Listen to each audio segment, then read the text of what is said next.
দিয়ে দিয়েছে 10 মিনা গলাচিপাবাসীর মধ্যে। আমার মনে হয় না আমার এই ছোট্ট বয়সে আমি যতটুকু তার কাছে পেয়েছি তার থেকে আপনারা আরো বেশি পেয়েছেন। এই মামুন ভাইয়ের কাছে 10 মিনা গলাচিপাবাসী কোনোদিন কেউ হাত পেতে নিরাশ হয়নি। যেহেতু সে একজন সাধারণ কর্মী হিসেবে সবার পাশে দাঁড়িয়েছে, তার মানে তিনি সংসদে গেলে আমাদের জন্য আরো বেশ ভালো কিছু করতে পারবে, তাই কিনা? আমরা সবাই আজকে কথা নেই ভাই, যেহেতু ভাইয়ের ব্যক্তিত্ব, ভাই পদ পদবি সবকিছু বিসর্জন দিয়ে আমাদের কাতারে এসে দাঁড়িয়েছে, আমরা ভাইয়ের পাশে থাকবো কিনা? 12 তারিখ ভাইকে ওই 10 মিনা গলাচিপা তথা পটুয়াখালী 3 উপহার দেবো কিনা? এই বলে সবার কাছে আমার বিনীত অনুরোধ থাকবে, ভাই যেহেতু সব হারিয়েছে কিন্তু আমরা তো হারিয়ে যাইনি, আমরা আছি ভাইয়ের পাশে।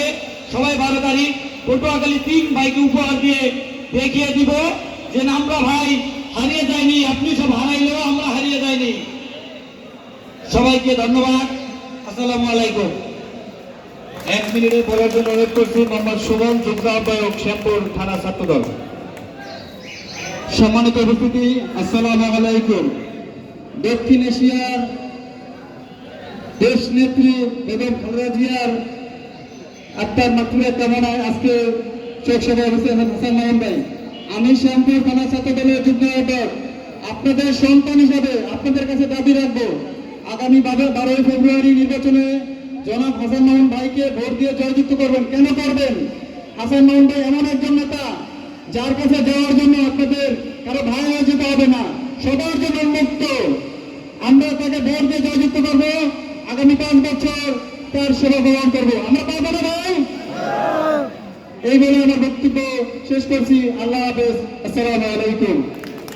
সুমনকে পর্যায়ে সংক্ষেপে বলার জন্য অনুরোধ করছি বেতাকি সাংকিবল যুব দলের সাবেক সাধারণ সম্পাদক মোহাম্মদ হুমায়ুন কবির।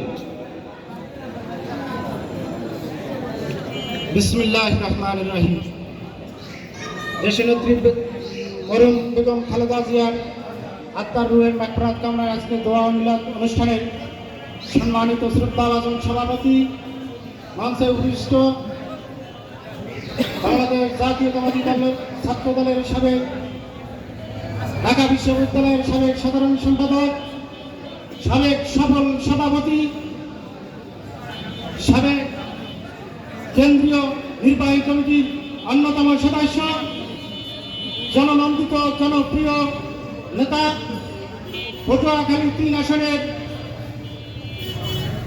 আমাদের সকলের মনোনীত প্রার্থী জননেতা জনাব হাসান মামুন ভাই, উপস্থিত আছেন 10 মিনা উপজেলা বিএনপির সিনিয়র নেতৃবৃন্দ, উপস্থিত আছেন গলাচিপা উপজেলা বিএনপির নেতৃবৃন্দ, বিভিন্ন ইউনিয়নের নেতৃবৃন্দ, আমার প্রাণপ্রিয় বেতাগী সাংকিপুরের ইউনিয়নের নেতৃবৃন্দ এবং ঢাকাস্থ 10 মিনা গলাচিপা উপজেলার নেতৃবৃন্দ, সকলকে সংগ্রামী শুভেচ্ছা ও বিপ্লবী অভিনন্দন এবং সালাম। আসসালামু আলাইকুম ওয়া রাহমাতুল্লাহি ওয়া বারাকাতুহু। প্রিয় ভাইরা, আপনারা জানেন যে আগামী 12 ফেব্রুয়ারি বাংলাদেশ জাতীয় সংসদ নির্বাচন অনুষ্ঠিত হতে যাচ্ছে। তারই ধারাবাহিকতায় পটুয়াখালী 3 10 মিনা গলাচিপা থেকে জনগণের মনোনীত প্রার্থী, আমরা যাকে প্রতিশ্রুতি দিয়েছি যে বাংলাদেশ জাতীয়তাবাদী দল করেছি আমরা দীর্ঘ 17টি বছর, মামলা হামলা কারা নির্যাতন ভোগ করে আমরা বাংলাদেশ জাতীয়তাবাদী দল করে গেছি। আপনারা জানেন 10 মিনা থানার বেতাগী সাংকিপুর ইউনিয়নে সাবেক এমপি মহোদয়ের বাড়ি ছিল, সেখানে আমি বাংলাদেশ জাতীয়তাবাদী যুব দলের সাধারণ সম্পাদক নির্বাচিত হয়ে ভাইয়ের সাথে আমার প্রাণ দিয়ে দলের কাজ করছি। তার দিক নির্দেশনায় যে নির্বাচন হয়েছে, ফ্যাসিস্ট নির্বাচনে ভাইয়ের নেতৃত্বে রাত দিন আমরা ওই কেন্দ্র পাহারা দিয়েছিলাম এবং আজকে রাজনৈতিক প্রেক্ষাপটে দাঁড়িয়েছে আওয়ামী লীগ বিএনপি আমরা সকলে ভাই ভাই কাঁধে কাঁধ মিলিয়ে আগামী সংসদে নির্বাচনে জননেতা জনাব হাসান মামুন ভাইকে মহান জাতীয় সংসদে পাঠানোর জন্য আপনি আমি সকলে একাত্মবোধ করে আগামী দিনে 22শে মাত্রা হবে সেই মাত্রায় ভোট দেব। আমি সকলকে অনুরোধ করব যে আজকের এই অনুষ্ঠান থেকে গিয়ে যার যার বাসায় আপনার গ্রামে মা ভাই এবং যারা আত্মীয় স্বজন রয়েছে সকলকে ফোন দিবেন, মামুন ভাইয়ের জন্য একটি করে ভোট চাবেন। বিনীত অনুরোধ রাখবো যে এই নির্বাচন শুধু হাসান মামুন ভাই না, এই নির্বাচন আপনার আমার সকলে, তাই সকলের কাছে বিনীত অনুরোধ রাখছি আগামী জাতীয় সংসদ নির্বাচনে ওই যে অন্য একজন প্রার্থী বরগাছা এসে বাংলাদেশ জাতীয়তাবাদী দলের তারা 10 মিনিট গলাচিপায় যে ফসল সে ফসল নিতে চাচ্ছে, আমরা সেটা কখনো হতে দিতে পারি দিতে হতে দেওয়া যাবে না। সে সত্য বিন্দু থাকতে হাসান মামুন বাইক থেকে সরে যাবে না। এই আশাবাদ ব্যক্ত করে আজকের মতো বিদায় নিচ্ছি। আল্লাহ হাফেজ। বাংলাদেশ জিন্দাবাদ। হাসান মামুন ভাই জিন্দাবাদ জিন্দাবাদ। এই পর্যায়ে সংক্ষেপে আলোচনা করার জন্য অনুরোধ করছি মোহাম্মদ আবুল খায়ের আকন।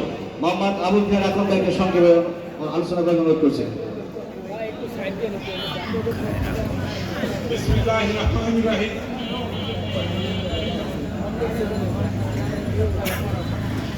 মরহুমা দেশনেত্রী বেগম খালেদা জিয়ার রুহের মাগফিরাত কামনায় আজকের এই মিলাদ মাহফিলের সম্মানিত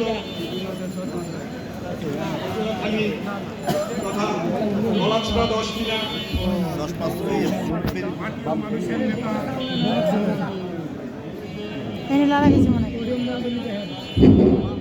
মাটি ও মানুষের নেতা আমাদের সকলের প্রিয় ব্যক্তিত্ব জনাব হাসান মামুন উপস্থিত, গলাচিপা 10 মিনিট সাবেক উপজেলা নেতৃবৃন্দ উপস্থিত, মীর হাজিরবাগে বসবাসরত কর্মজীবী ভাইয়েরা, আসসালামু আলাইকুম। আজ আমরা এখানে মিলিত হয়েছি মূলত বেগম খালেদা জিয়ার দোয়া মাহফিলের জন্য। তারপরে বলতে হয় আমাদের প্রিয় নেতা, সামনে নির্বাচন, আমাদের পটুয়াখালীর দিনের প্রিয় নেতা হাসান মামুন ভাই আসছে প্রধান অতিথি, সে নির্বাচন করবে। আপনাদের কাছে বিনীতভাবে অনুরোধ করছি একজন ভালো মানুষের পক্ষে থাকেন, কোনো টাউন বদমাইশের পক্ষে থাকেন না। কারণ যার সকালে এক কথা বলে, বিকেলে এক কথা বলে, রাতে এক কথা বলে, অতএব তার পাশে দাঁড়ায় না। আপনাদের প্রতি আমার বিশেষভাবে অনুরোধ, আপনারা এই নিবেদিত লোকটার পাশে থাকবেন, এই আশা ব্যক্ত রেখে আমি আমার এই সংক্ষিপ্ত বক্তব্য শেষ করছি। আল্লাহ হাফেজ। বাংলাদেশ। ধন্যবাদ আবুল খায়ের ভাইকে। এ পর্যায়ে সংক্ষেপে বক্তব্য রাখবেন মোহাম্মদ মির্জা আফজাল হোসেন, সাবেক সভাপতি বকুলবাড়ি ইউনিয়ন বিএনপি, সদস্য বাংলাদেশ জাতীয়তাবাদী কৃষক দল কেন্দ্রীয় কমিটি। আসসালামু আলাইকুম। আজকের এই মরহুমা দেশনেত্রী বেগম খালেদা জিয়ার শোক সভার সভাপতি উক্ত সভায় উপস্থিত আছেন পটুয়াখালী 3 আসনের মাটি ও মানুষের নেতা, সাবেক ঢাকা বিশ্ববিদ্যালয়ের ছাত্র দলের সভাপতি, সাবেক বাংলাদেশ জাতীয়তাবাদী দল বিএনপির কেন্দ্রীয় কমিটির অন্যতম নেতা, পটুয়াখালী 3 তথা গলাচিপা 10 মিনিট মাটি ও মানুষের নেতা জনাব হাসান মামুন ভাই। আর উপস্থিত আছেন গলাচিপা 10 মিনিট বিএনপি ও অঙ্গ সংগঠনের বিভিন্ন নেতৃবৃন্দ। আর উপস্থিত আছেন ঢাকাস্থ গলাচিপা 10 মিনিট বিভিন্ন পর্যায়ের জনগণ। আসসালামু আলাইকুম। একটা কথা বলে আমরা আজকের এই বক্তব্য বক্তব্য শেষ করব। আমরা জানি পটুয়াখালী 3 আসনে 1991 সালে আমাদের মাথের মেয়া ধানের শীষ নিয়ে ইলেকশন করেছেন। 1996 সালে শাহজাহান খান, 2001 সালে শাহজাহান খান, 2008 সালে শাহজাহান খান, এরপরে 2018 সালে আমাদের পটুয়াখালী 3 আসনে গোলাম মোল্লা রনি নামে এক ভণ্ড পীর আমাদের এলাকায় ধানের শীষ নিয়ে ইলেকশন করেছিলেন। ওই সময় আমি পটুয়াখালীর গলাচিপার বকুলপুরা ইউনিয়নের সভাপতি ছিলাম। আমরা ঢাকা থেকে অনেক লোক ঢাকা গ্রামে গিয়ে দীর্ঘ 1 মাস ধরে তার সাথে কাজ করেছি, কিন্তু আমরা নূতনের সাথে কাজ করে কোনো আরাম পাই না বা সেরকম আমাদের সুযোগ সুবিধা পাই না। এবার আমাদের ঐক্য হয়েছে সাধারণ একটা দলের একটা নেতার সাথে। তিনি জাতীয় নেতা বলে দাবি করেন। আমাদের গ্রামের ভাষায় একটা কথা আছে, ছোটবেলা আমাদের দাদার কাছে নানার কাছে গল্প শুনতাম, আরে দাদি তুই কোন ক্লাসে পড়স? দাদা আমি ক্লাস 2 পড়ি। হ্যাঁ তোমার কত? আমার রোলার। আর তুই কার? আমার ছোট বোন, তার নাম কি রুমা। তার মানে ওই ক্লাসে ছাত্র 2 জনই, আমি আর রুমা। এই আমি আর রুমার সাথে আমরা কাজ করতে চাই না, আমরা নতুনের সাথে কাজ করতে চাই না। আমরা সারা ঢাকা শহরে ইভেনকি 4 তারিখ আমরা প্রেস ক্লাবে যে আন্দোলন ছিল 5ই আগস্টের আগে, তখন আমি কৃষক দল করি, কৃষক দলের কেন্দ্রীয় কমিটির মেম্বার আমি।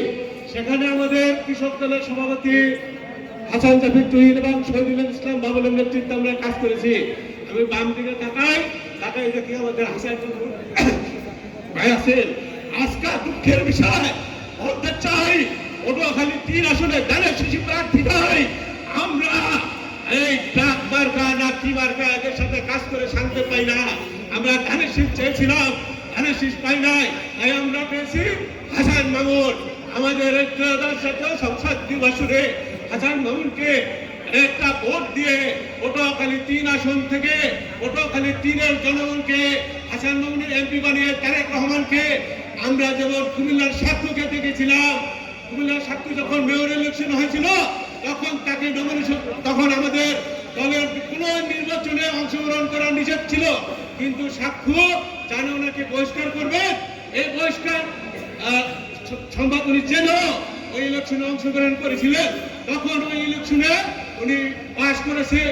আমাদের মহাসচিব, মাননীয় মহাসচিব যেদিন পাশ করেছেন সেদিন রাত্রি ওনাকে ফোন করেছেন। আমরা ওই হাসান মামুনকে যেন 12 তারিখের পরে